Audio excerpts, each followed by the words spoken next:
네, 코로나가 발발한 지 벌써 1년이 넘어가고 있습니다. 우리 사회에서 이 코로나19와 관련돼서 피해를 보지 않으신 분들이 거의 없다고 생각이 되어집니다.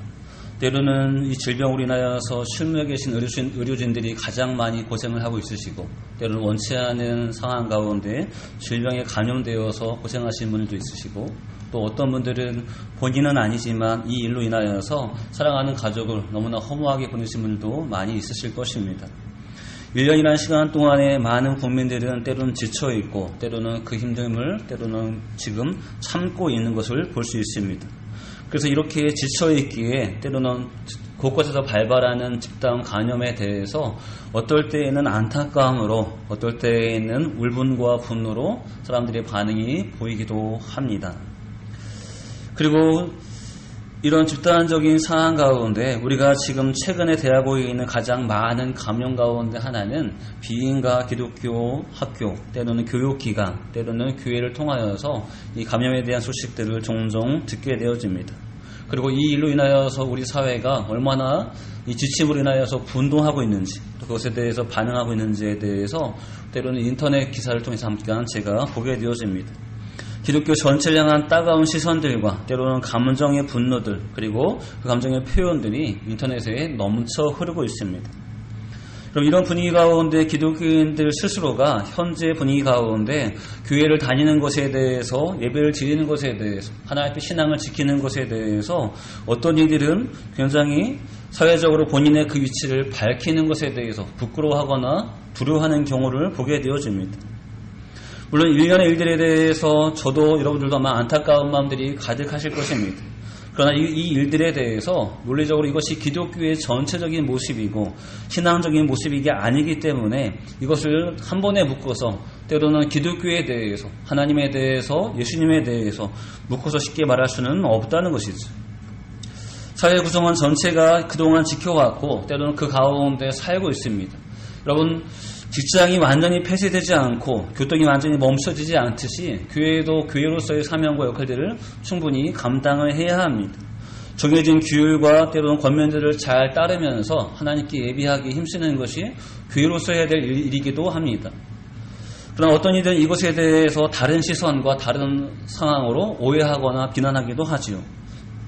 그러나 여러분, 제가 오늘 말씀을 대하는 것은 혹시 이 시대 가운데, 이 비난 가운데, 이 시선 가운데 우리가 갖고 있는 믿음의 정체성이 흔들리지 않을까, 때로는 우리가 살고 있는 신앙적인 삶이 부끄러워하지 않을까라는 염려가 들게 되어집니다. 여러분들이 그렇다는 것이 아니라 우리 모두가 이런 사회적인 분위기 가운데 하나님을 다시 한번 바라볼 수 있는 기회가 필요하고, 우리가 어디에 믿음의 정체성을 두어야 할지에 대해서 한 번 더 고민하는 시간이 필요하기에 오늘부터 한 2-3시간을 통하여서 하나님을 바라보는 시간을 좀 더 가져보고자 합니다. 바로 그 첫 번째 시간이 우리가 보고 있는 마태복음 말씀인데요. 이미 알고 있듯이 오늘 본문은 예수님께서 제자들에게 물으셨던 질문입니다. 그리고 이 질문 가운데 중요한 대답은 베드로와 제자들의 신앙 고백에 들려지고 있고, 예수님은 그 대답을 굉장히 기뻐하시는 모습을 우리는 바라볼 수 있습니다. 그리고 오늘 본문은 오늘 마태복음만이 아니라 마가복음과 누가복음에서도 같이 공동으로 기록되어 있는 본문입니다. 여러분, 내용적으로는 어렵지 않게 제가 굳이 설명드리지 않고 바로 본문으로 한번 들어가 보도록 하겠습니다. 자, 그럼 우리가 본문을 대할 때 한 가지 고민할 것은, 첫 번째는 예수님은 제자들에게 물었던 이 본인에 대한 질문이라는 것이죠. 예수님은 본인에 대해서 물으셨습니다. 다만 이 질문이 두 가지 유형으로 반복되고 있습니다. 첫 번째는 13절이죠. 사람들이 예수님을 보는 시선에 대해서 물으십니다. 사람들이 인자를 누구라 하느냐고 물으십니다. 결국 이 질문의 핵심은 사람들이 나에 대해서 어떻게 생각하냐에 대한 질문이시겠죠? 굉장히 간단하고 굉장히 깔끔한 질문이기도 합니다. 근데 또 우리가 한 가지 볼 것은 이 질문에 이어서 15절에서 이제는 제자들에게 직접 물으십니다. 너희는 나를 누구라 하느냐고 다시 한번 물으십니다. 사람들이 보는 나에 대해서 한번 물으시고, 그리고 사람들의 시선과 생각과 판단과 관계없이 너희가 보는 그 시선에 대해서 다시 한번 예수님은 제자들에게 물으십니다. 여러분, 굉장히 간단한 질문이고 그 질문의 목적도 분명하게 보입니다. 그러나 그럼에도 불구하고 한 가지 우리가 분명히 고민을 해보셔야 합니다. 여러분, 이 13절과 15절의 질문은 똑같은 질문일까요? 아니면 좀 다른 유형의 질문일까요? 여러분들은 어떻게 느껴지십니까? 여러분, 질문의 근본적인 목적은 같습니다. 대답을 요구하시는 내용은 같습니다. 그러나 질문의 목적은 같은데 질문하는 유형에 있어서 이것이 똑같은 질문으로 보아야 될까요? 아니면 좀 다른 유형으로 보아야 될까요? 별것 아닌 것 같은데 오늘 설교와 관계가 있기 때문에 한번 좀 저희가 같이 고민을 해보셔야 합니다. 여러분, 똑같은 질문으로 보일 수도 있죠. 또 한편으로는 그렇지 않을 수도 있습니다. 예전 같으면 저희가 손을 들어보겠지만 굳이 그렇게 하지는 않겠습니다. 자, 그러면 제가 이 질문을 드린 이유는 만약에 똑같다면 굳이 질문을 드릴 필요가 없겠죠. 한번 이 질문을 생각해 볼 필요가 있다는 것이죠. 여러분, 우리가 이 질문을 대할 때 이 질문에 대한 일반적인 견해가 있습니다. 여러분, 이것은 틀린 견해가 아닙니다. 주석자들이 때로는 신학자들이 보는 일반적인 견해입니다. 그 견해는 무엇이냐면 이 질문은 똑같은 질문이라는 것이죠. 앞에 질문이나 뒤에 질문이나 그것은 똑같은 질문입니다. 자, 그 질문의 내용이 무엇이냐면 사실은 13절에 예수님께서 질문하실 때 사람들이 인자리라는 표현이 있습니다. 나를 이라고 얘기하지 않고 사람들이 인자리라는 표현이 있습니다. 여러분, 이 인자리라는 표현의 대부분의 신약 성경에서 의미하는 바는 메시아 대신 예수님을 상징할 때 하는 말이 인자라는 말입니다. 이 땅에 온 구원자인 나를 얘기할 때 그 예수님이 본인을 얘기할 때 인자라는 표현을 씁니다. 자, 그런데 신학자들은 이 부분에 있어서, 이 질문에 있어서 오늘 본문에서는 그렇게 쓰이는 것이 아니라 사람들이 보는 바, 사람들이 보고 있는 그대로의 이 땅에 낮아지시고 인간의 형상을 입고 오신 예수님, 보고 있는 그대로 사람으로 보이는 그 예수님에 대해서 묻고 있는 것이다. 그래서 사람들이 여기서 질문은 인자라는 의미보다 그냥 나를, 때로는 사람을, 예수님 자체를 이라는 의미로 보는 것이 맞다라는 견해가 있습니다. 이것은 굉장히 옳은 견해이고 대부분 이렇게 보는 것이 맞습니다. 그리고 오늘 본문이 아닌 마가복음과 누가복음에서도 똑같이 두 가지 다 질문도 나를 이라고 표현되어 있습니다. 인자리라는 표현은 오늘 마태복음밖에 없다는 것이죠. 다만 제가 이 시간 말씀을 드리면서 한 가지 견해를 제시하는 것은 이것을 똑같이 보기보다 좀 달리 볼 필요가 있다는 것이죠. 다만 지금 말씀드린 일반적인 견해를 부인하거나 그것이 틀렸다고 말하는 것이 아닙니다. 양편으로 보아도 별 문제가 없고 다만 본문을 조금 더 깊이 이해하기 위해서 오늘 이 시간만큼은 생각해볼 만한 견해를 제가 지금 말씀드리고자 합니다. 자, 그것은 좀 다른 시각이고 그것은 조금 전에 학자들이 얘기했던 인자리라는 표현을 그들은 사람이라고 보지만 우리가 한편을 볼 때에는 예수님이 의도를 가지시고 본인에 대해서 인자라는 표현을 쓰셨다고 볼 필요가 있다는 것이죠. 특히 마태복음은 그 대상이 유대인들입니다. 유대인들이 이전부터 메시아를 알고 있는 구약성경을 가지고 있는 자들입니다. 이전부터 선민이라는 존재를 그들이 인식하고 있는 자들입니다.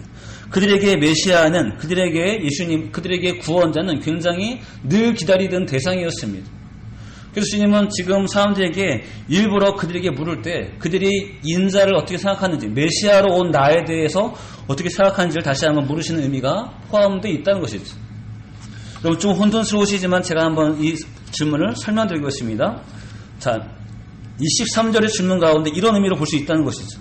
예수님이 질문하실 때 나는 이 땅에 온 구원자고 메시아인데 사람들은 과연 메시아 된 나를 어떻게 보고 있느냐라는 질문입니다.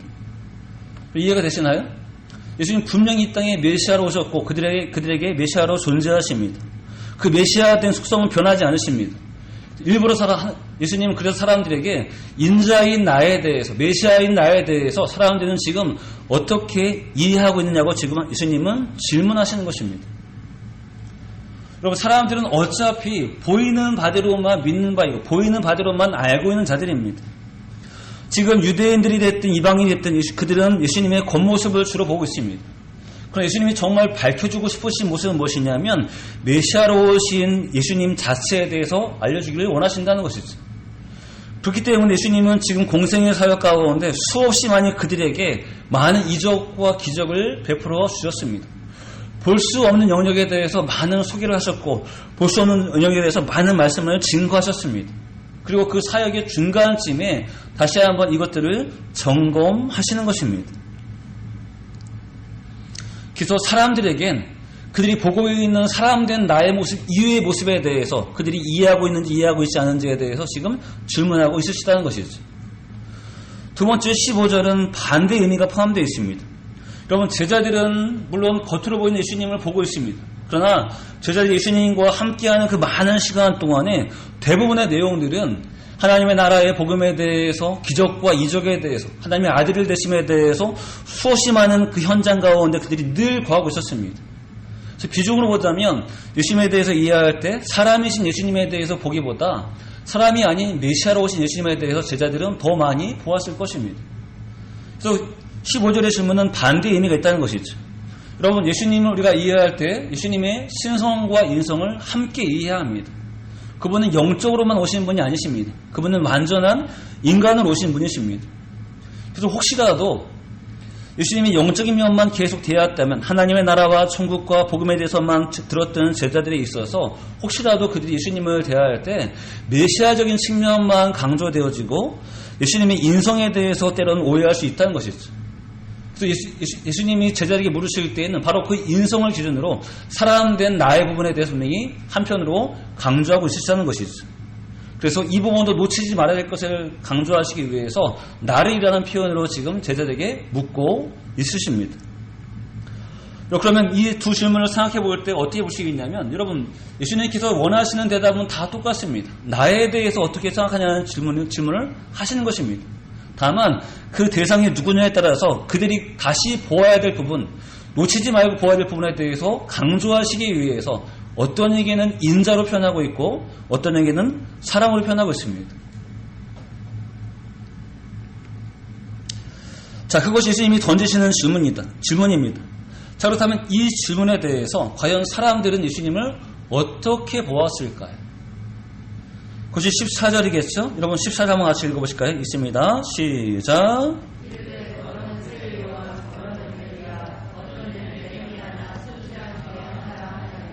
아멘. 그러면 예수님은 누굽니까? 그래서 제시된 인물 가운데 예수님은 누구라고 봐야 되죠? 사실은 콕 집어서 누구라고 얘기할 수는 없다는 것입니다. 그래서 사람마다 각각 그분에 대해서 견해가 다릅니다. 자, 근데 한 가지 가장 정확한 대답은 무엇이냐면, 지레 요한이나 엘리야나 예레미야나 선지자 중에 하나로 보았지만 적어도 분명한 것은 사람들은 예수님을 인자로 보고 있지 않습니다. 예수님이 의도했던 그들이 볼 수 없는 영역에 있으신 예수님의 메시아 되심에 대해서 수없이 많이 강조했지만 지금 그들이 보고 있는 가장 중요한 시선은 무엇이냐면 보이는 대로입니다. 이적을 보았든 말씀을 들었든 때로 여러 가지 기적을 경험했든 그들은 그 경험을 기준으로 예수님을 보고 있습니다. 그래서 경험한 일에 따라서 강력한 메시지를 들었다면 어떤 이들은 예수님을 세례 요한처럼 볼 수 있고, 큰 기적을 보았다면 어떤 이들은 예수님을 메시아처럼, 아니 엘리야처럼 볼 수 있습니다. 근데 중요한 것은 무엇이냐면 이미 기존에 있는 인물들, 구약성경에 나와 있는 그들이 보고 알고 있는 그 인물을 기준으로 예수님을 보고 있다는 것이죠. 이러이러하니까 그분이 예수님이 메시아와, 아니 엘리야와 같다, 선지자 중에 하나가 같다 같이 보고 있습니다. 가장 중요한 수점은 적어도 그들이 지금 보고 있는 예수님은 보이는 대로만 보고 있는 것이지 보이지 않는 부분을 알고 있는 것은 아니라는 사실입니다. 그래서 예수님은 그들에 대해서 인자를 강조하시면서 물으셨지만 그들은 아직도 예수님에 대해서 보이는 대로만 보고 보이는 대로만 판단하는 것을 함께 볼 수 있습니다. 다만 이것을 우리가 대할 때 그들이 잘했다 못했다를 지금 말하고자 함이 아닙니다. 지금 사람들이 예수님을 보는 시선에 대해서 우리가 볼 수 있는 계기가 되어진다는 것이죠. 이렇게 중요한 것은 이렇게 보이는 대로 보는 그 시선이 예수님 시대에만 있었던 것이 아니라 지금 시대에도 있다는 사실입니다. 지금 시대에도 사람들은 예수님을 바라볼 때, 예수님을 믿고 있는 신앙인들을 바라볼 때 어떻게 바라보죠? 보이는 대로 바라봅니다. 들은 대로 바라봅니다. 느끼는 대로 바라봅니다. 그것이 그들이 바라보고 있는 예수님에 대한 시선이라는 것이죠. 여러분, 아까 서두에 말씀드렸다시피 코로나로 인하여서 때로는 원치 않은 질병의 어떤 퍼짐으로 인하여서 많은 기독교에 대한 오해가 있고 비난들이 있습니다. 여러분, 그 비난 가운데 제가 댓글을 좀 보다가 충격적인 댓글을 보았어요. 예수님을 어떻게 보고 있을까요, 그들이? 메시아는 기대하지도 않습니다. 어떻게 보고 있냐면 사막의 신, 이렇게 보고 있습니다. 사막의 신, 뭐죠? 출애굽기에 있었던 하나님, 광야에 있었던 하나님으로 보고 있습니다. 이스라엘, 광야 이스라엘의 하나님으로 보고 있습니다. 그것이 하나님에 대한 인식이고 예수님에 대한 인식입니다. 무엇이죠? 보이는 대로 그냥 보는 것입니다. 보이지 않는 메시아에 대해서는 볼 수 없기 때문에 그런 관점에서 예수님을 비하하고 또 그분에 대해서 잘못된 시선으로 그냥 그렇게 보고 그렇게 판단하는 것이 지금 시대가 바라고 있는 기독교에 대한 예수님에 대한 시선입니다. 여러분 보실까요?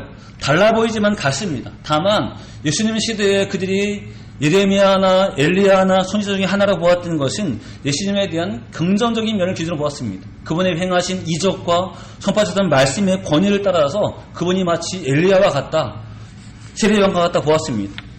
근데 요즘 시대 사람들은 예수님에 대한 긍정적인 면이 아니라 지금 계속 비난되고 있는, 오해되고 있는 부분을 기준으로 예수님을 보고 있습니다. 때로는 기독교를 보고 있습니다. 긍정적인 면이 아니라 부정적인 면에서 보이는 대로 판단합니다. 이방신, 사망의 신, 멸시와 천대를 받아야 될 신, 다 없애버려야 될 신으로 지금 사람들은 보고 있다는 것이죠. 아까 말씀드렸다시피 그들이 바라볼 때에는 교회가, 때로는 목사가, 때로는 성도들이 정말로 너무나 어이없게 방역수칙을 지키지 않고 너무나 어이없게 나라의 국민들을 생각하지 않게 이기적으로 행동하는 것으로 보일 수 있습니다. 여러분, 그들의 행동이 잘했다고 지금 말씀드리는 것이 아닙니다. 충분히 잘못했고 충분히 실수했습니다. 충분히 옳지 않습니다. 그러나 중요한 것은 그들의 그 모습이 기독교의 방향은 아니라는 것이죠. 어느 시대에든 타락한 목회자가 있었고 타락한 종교 지도자가 있었고 타락한 성도들이 있었습니다. 어느 시대에든 마찬가지입니다. 심지어 하나님께서는 하나님 앞에 온전히 서지 못한 아론의 두 아들 나답과 아비후를 불로 태우실 만큼 온전치 않은 자를 기뻐하지 않으십니다. 그러나 그런 존재들이 분명히 있었다는 사실이죠. 그럼 분명한 것은 이런 상황 가운데 사람들은 이렇게 잘못된 부분들을 보면서 전체적인 기독교에 대한, 하나님에 대한, 예수님에 대한 인식으로 판단하고 말하고 있다는 사실입니다. 여러분, 우리가 살고 있는 이 시대에는 이 땅에 오신 메시아 구원자의 모습을 보지 못하고 마치 예수님의 시대처럼 보이는 대로 그들이 알고 있는 대로만 지금 말하고 있는 모습으로 볼 수 있습니다. 이것이 굉장히 심각하고 진지한 문제가 함께 좀 돌아보아야 합니다. 여러분, 제가 이 말씀을 대하는 것은 이렇게 비난하는 자들을 정죄하기 위해서가 아닙니다. 충분히 그들의 심경과 감정은 이해가 됩니다. 얼마나 화가 나면, 얼마나 분노가 치밀어 오르면 그럴까라는 마음이 이해가 됩니다. 어제 저녁에 뉴스를 보니까 이제 광화문에서 식당 하시는 분의 식당 사장님 인터뷰를 하시더라고요. 정말로 너무나 이렇게 안타깝더라고요. 점심시간마다 직장인들이 다 나와서 식사하고 하던 그 식당이 아무도 오지 않는 식당이 되어버렸다는 사실에 대해서 너무나 안타깝더라고요. 그분들이 기다리는 것이 무엇일까요? 코로나가 빨리 끝나고 이제 마음껏 사람들이 와서 식사하면서 마음껏 이 사업장 운영하기에 좋은 그 환경을 기대하지 않을까요? 참고 참는데 이렇게 많은 곳에서 병이 다시 한번 유행이 되어지면 얼마나 화가 날까요? 그 심정은 충분히 이해가 됩니다. 그러나 한 가지 분명한 것은 그 심정과 그 판단과 감정은 충분히 이해가 되는데 중요한 것은 그것이 진실은 아니라는 사실입니다.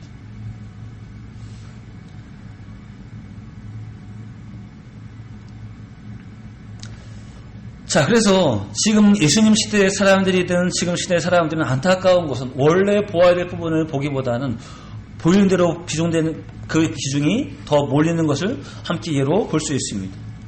자, 그렇다면 제자들은 예수님을 어떻게 보았을까요? 우리가 이미 알고 있는 말씀이겠죠? 중요한 것은 예수님은 본인의 인성을 분명히 강조하셨습니다. 그러나 제자들의 대답 가운데 그 인성을 포함하여서 예수님을 가장 정확히 보았던 대답을 베드로가 대표해서 대답하고 있습니다. 여러분 16절과 17절 말씀이죠? 다시 한번 읽어볼까요? 있습니다. 시작.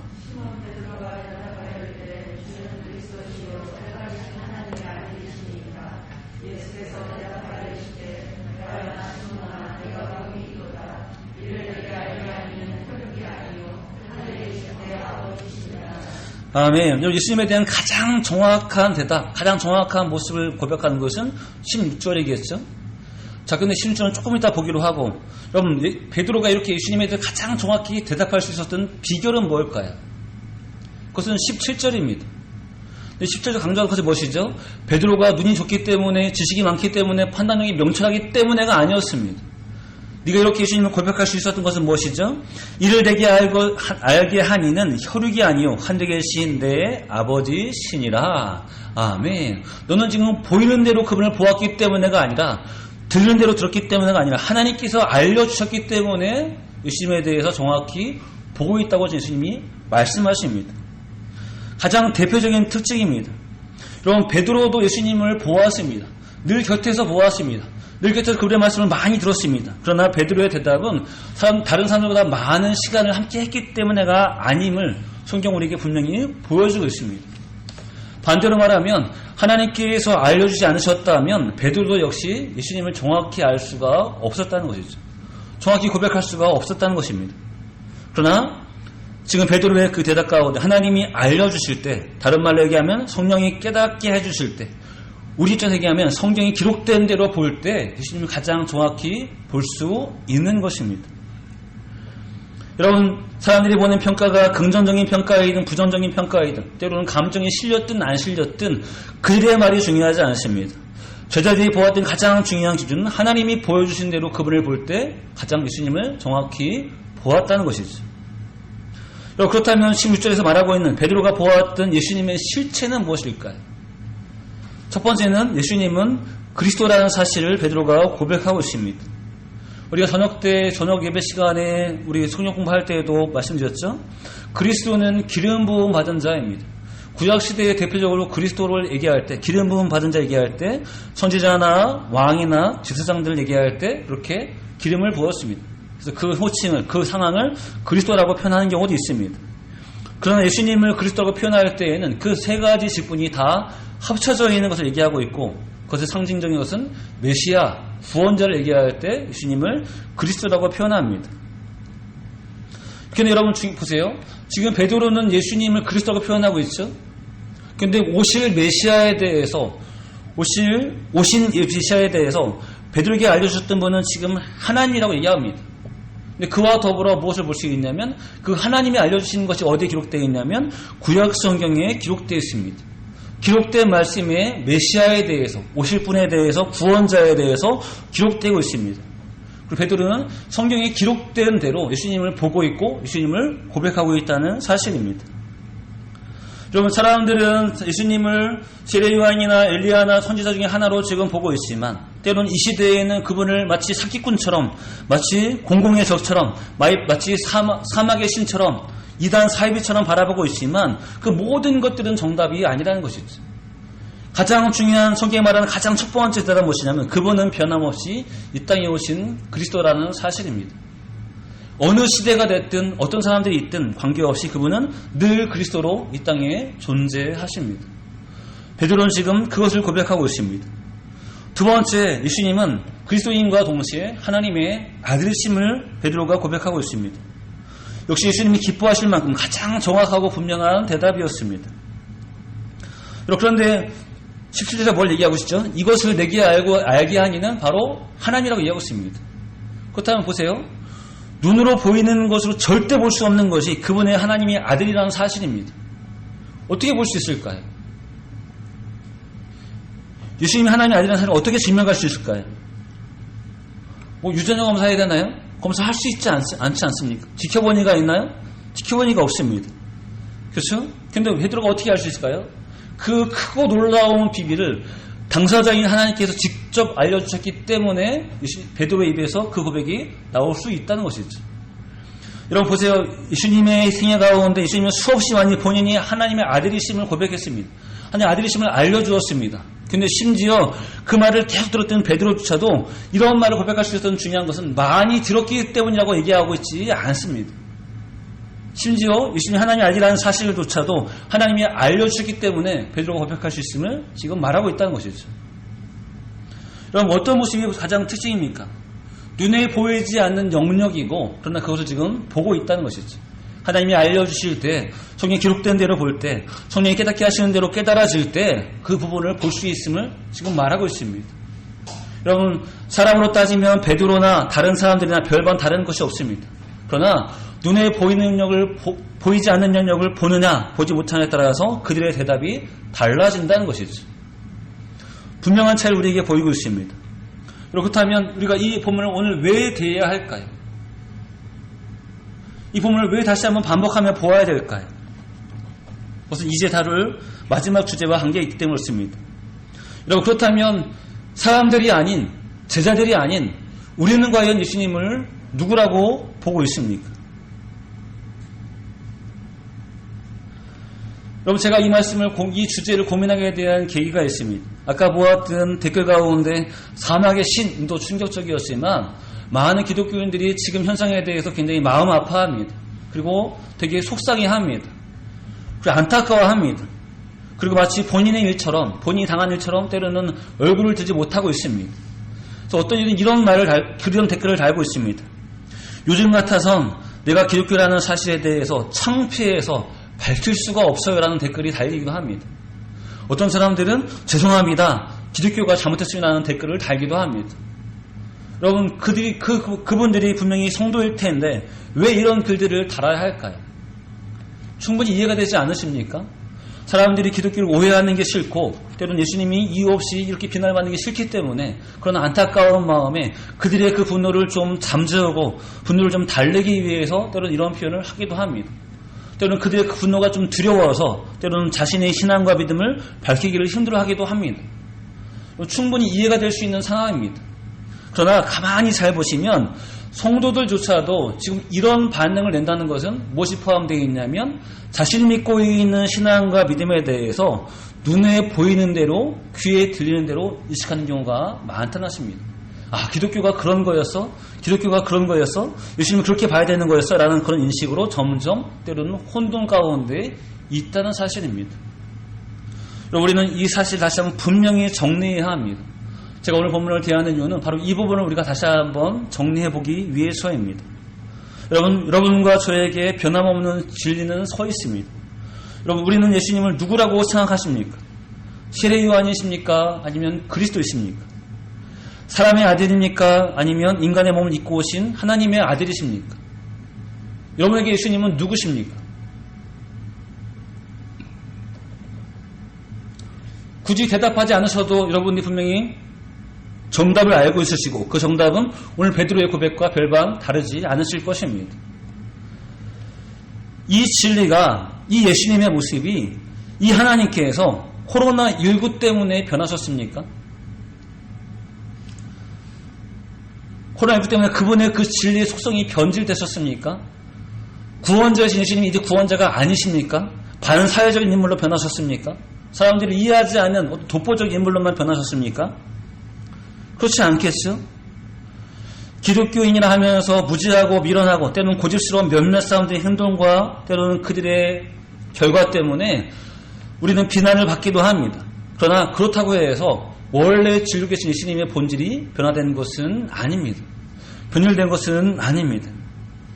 우리가 그리스도 예수, 하나님의 아들, 구원자 예수님을 믿고 있는데 이것은 지금이나 앞으로나 이전이나 변함없는 여러분과 저에게 있는 진리라는 것입니다. 여러분, 분명히 비난을 받습니다. 모욕을 당합니다. 그러나 그 말이 진리는 아닙니다. 그러니 우리가 그런 많은 비난 앞에 여러분과 제가 위축되거나 창피할 일이 없다는 것이죠. 그 많은 비난 앞에 우리가 이유 없이 기죽을 이유가 없습니다. 다시 말씀드립니다. 그들이 잘했다는 것이 아닙니다. 분명히 잘못했습니다. 분명히 잘못한 면이 있습니다. 인정해야 합니다. 그러나 그것이 하나님의 모습은 아니라는 것입니다. 그것이 예수님의 모습은 아니라는 것입니다. 그것이 우리가 기죽어야 될 이유가 아니라는 것입니다. 여러분, 사람들은 종교를, 신앙을 부수적인 것을 생각합니다. 먹고 사는 것이 우선이고 그 다음에 여유가 있으면, 기회가 되면 종교라는 것을 갖는 것이고 신앙을 갖는 거라고 생각합니다. 그러나 하나님 앞에 여러분과 저는 그렇지 않습니다. 더 냉정하게 얘기한다면 때로는 먹고 사는 것보다 더 앞장선 것이 여러분과 저의 믿음이고 믿음의 신념입니다. 그 차이가 있기 때문에 사람들은 기독교에 대해서 이렇게 잘못 오해하거나 비난하는 경우가 많다는 것이죠. 여러분과 저의 믿음 가운데 그동안 어떤 것이 있었습니까? 목사로서 안타깝고 이런 사회적인 병이 계속 유행하는 것에 대해서 저도 안타깝습니다. 너무너무 안타깝고 왜 교회들이, 왜 목회자들이 이 일들을 더 세밀하게 챙기지 못했을까? 왜 세밀하게 조심하지 못했을까에 대한 안타까움이 분명히 있습니다. 그들은 또 그들의 잘못에 대한 여러 가지 값을 때로는 치러야 될 것입니다. 그러나 분명한 것은 그럼에도 불구하고 여러분과 저의 신앙이 시대 앞에, 비난 앞에, 보이는 것 앞에 위축되거나 무너지면 안 된다는 사실입니다. 여러분, 이전에는 더 큰 핍박과 환란이 있었습니다. 그리고 우리는 지금 시대를 지내고 있습니다. 그리고 이후에는 지금보다 더 큰 때로는 신앙적인 환란과 핍박이 있을 수도 있습니다. 그러나 분명한 것은 어느 시대가 됐든 어떤 사람이 됐든 어떤 말을 듣든 예수님에 대한 진리는 변하지 않습니다. 우리가 믿고 있는 신념도 변하지 않습니다.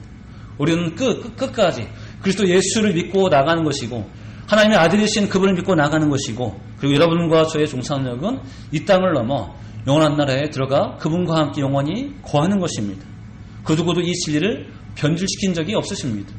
여러분, 이 시대 앞에 여러분과 제가 다시 한번 하나님을 분명히 보시고 많은 목소리와 많은 시선과 많은 손가락질에 두려워하지 마시고 무서워하지 마시고 내가 있는 자리에서 그분 앞에 부끄럽지 않은, 그분 앞에 두렵지 않은 우리 믿음을 지켜 나가셔야 합니다. 다만 여러분과 저도 사회 구성원이기 때문에 이 사회를 위해서, 많은 사람들을 위해서 우리도 해야 할 바를 철저히지키고 그들을 배려하는 데 또 아낌없이 정성을 들여야 할 것입니다. 이 양면성을 잘 지키셔서 이 어려운 시대의 믿음으로 잘 이겨내셔서 주께서 보시기에 또 여러분들과 저의 신앙이 무너지지 않는 온전한 삶이 되시기를 주의 이름으로 축원합니다. 기도하겠습니다. 하나님 감사합니다. 저희가 이 땅을 살아가면서 때로는 원치 않는 예상치 못한 큰 어려움을 당하고 있습니다. 코로나19로 인하여서 사람들의 마음이 지치기도 하고 삶의 여러 가지 상황들이 어렵기도 하고 공고하기도 하고 때로 힘들기도 합니다. 그 가운데 때로는 기독교라는 이름 가운데 때로는 지도자라는 이름 가운데 많은 오해와 잘못한 일들을 펼쳐지고 있고 많은 사회에는 이것을 향하여서 비난하거나 때로는 정죄하고 있습니다. 주님, 그러나 그들의 그 정죄와 그들의 그 잘못된 판단이 진리가 아니기에 그들의 그 잘못된 행동이 진리가 아니기에 진리를 믿고 있는 여러분 우리 모두의 신앙을 다시 한번 점검할 수 있도록 인도하여 주옵소서. 이 땅에 오신 그리스도 예수 하나님의 아들을 믿고 나가는 저희들의 신앙의 정체성을 다시 한번 세우게 하시되 어느 시대가 됐든 어떤 환경이 됐든 우리가 무너지지 아니하며 참된 믿음과 진리 갖고 살 수 있도록 저에게 힘과 능력을 더하여 주옵소서. 그러나 우리의 신앙이 꼭 반사회적인 사회 모습으로 나가는 것이 아닙니다. 이 사회를 아름답게 하고 이 사회를 지키는데 힘쓰게 하시고 모든 사람들이 건강하고 온전할 수 있는 그 일들을 함께 노력할 수 있도록 허락하여 주옵소서. 주님, 하루속히 이 모든 질병들이 다 물러가게 하시되 모든 사람들이 자신들의 삶을 열심히 살 수 있는 환경을 허락하여 주시고 주님의 교회들이 더욱더 주님을 사모하며 흠모하며 복음을 증거해 나갈 수 있는 귀한 요건들을 허락하여 주옵소서. 그래서 이루실 때까지 때로는 인내하고 때로는 성실하게 저희 모두가 살 수 있도록 성령님이 함께하여 주옵소서. 감사드리고 영광을 드리오며 예수님의 이름으로 기도합니다. 아멘.